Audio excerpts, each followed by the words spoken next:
आज हम पढ़ेंगे इंग्लिश का बेसिक क्लास। ठीक है, सबसे पहले समझ लो कि इंग्लिश का बेसिक क्लास आज पढ़ेंगे पार्ट 1 है। ठीक है, ये क्लास आपका पहली क्लास है इंग्लिश का। इसमें हम पूरा बेसिक से लेकर एडवांस लेवल तक सारे इंग्लिश को कवर करेंगे, ग्रामर को।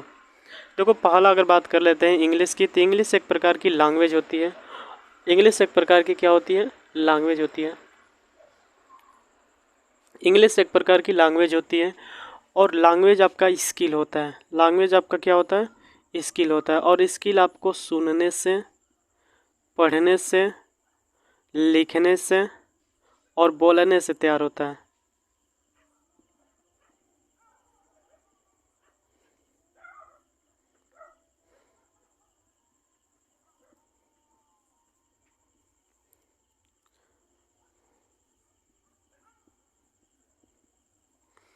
देखो, इंग्लिश एक प्रकार का लैंग्वेज होता है और लैंग्वेज आपका स्किल होता है, जो कि बोलने से, पढ़ने से, लिखने से, बोलने से और सुनने से तैयार होता है। ठीक है, दूसरी पॉइंट की अगर बात कर लेते हैं तो देखो, इंग्लिश एक लैंग्वेज होती है और लैंग्वेज क्या होता है? आपका स्क्रिप्ट होता है। स्क्रिप्ट को हम इंग्लिश में, हिंदी में बोलते हैं लिपि, जिसको कहते हैं writing style of a language. ठीक है, स्क्रिप्ट के बाद देखते हैं तो 26 लेटर्स आते हैं। कितने लेटर्स आते हैं? 26, जिसमें से आपका 5 भावेल होता है, ए, ई, आई, ओ, यू। ठीक है, 5 आपका भावेल होता है। उसके बाद शेष 22 आपका कॉन्सोनेंट होता है। ठीक है, फिर से देख लेते हैं कि इंग्लिश एक प्रकार की लैंग्वेज होती है और लैंग्वेज एक प्रकार का आपका स्किल होता है, जो कि पढ़ने से, लिखने से, बोलने से और सुनने से तैयार होता है। ठीक है, उसके बाद हमने जाना कि स्क्रिप्ट क्या होती है। तो writing style of a language, जो लैंग्वेज की राइटिंग स्टाइल होती है उसी को स्क्रिप्ट कहा जाता है। एंड थर्ड पॉइंट आपका आता है कि 26 लेटर्स, जिसमें से आपका 5 भावेल होता है और 22 कॉन्सोनेंट होता है। ठीक है, और लेटरों से क्या मिलकर बनता है? तो लेटर्स से मिलकर बनता है आपका वर्ड। और वर्ड का डिफिनेशन क्या होता है? A meaningful unit of letter.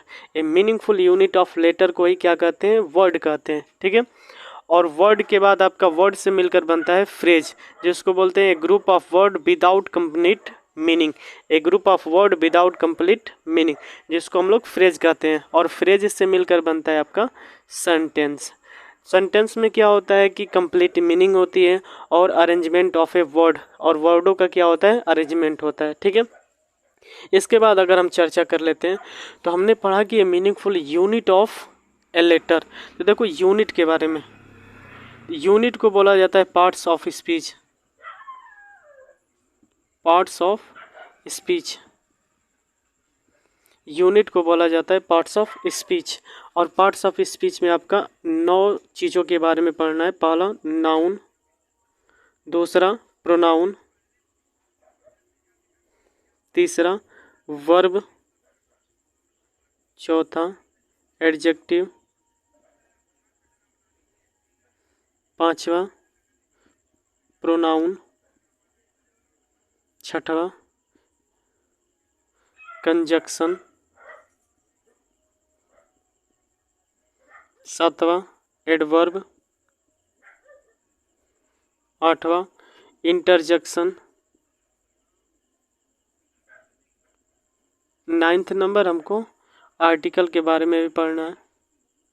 ठीक है, जो कि सिलेबस के, इसको बाहर पढ़ना है। आपका टेंस भी पढ़ना है। टेंस के बाद नारेशन भी पढ़ना है। नारेशन के बाद पैसिव वॉइस। ठीक है, हमने जाना कि यूनिट क्या होता है? पार्ट्स ऑफ स्पीच होता है, जिसमें नाउन, प्रोनाउन, वर्ब, एडजेक्टिव,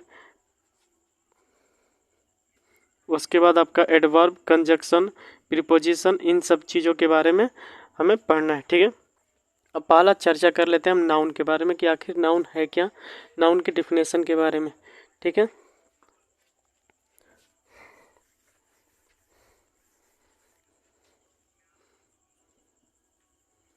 देखो, पहला नाउन। तो नाउन का डिफिनेशन क्या होता है? ए noun is the,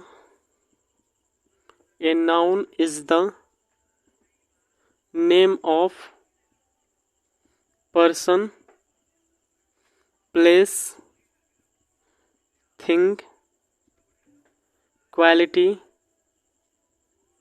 condition, and action वह संज्ञा जो हमें पर्सन के बारे में बताती है, प्लेस के बारे में, वस्तु के बारे में, गुण के बारे में, दशा के बारे में और एक्शन के बारे में बताती है, तो उसको हम लोग कहते हैं नाउन। या फिर all the things of the world that have name it is called noun, यानी दुनिया में जो भी वस्तुएं हैं सारी क्या है, नाउन है। तो a noun is the name of person, place और things, quality, condition and action, it is called noun. अगर बात कर लेते हैं नाउन के टाइप की, यानी नाउन के आइडेंटिफिकेशन की बात कर लेते हैं, तो नाउन आपका दो प्रकार का होता है। कितने प्रकार का होता है, तो दो प्रकार का होता है। कौन कौन, तो एक होता है आपका काउंटेबल नाउन, काउंटेबल नाउन, और दूसरा आपका आता है uncountable noun, uncountable noun. Countable noun का अगर आइडेंटिफिकेशन करते हैं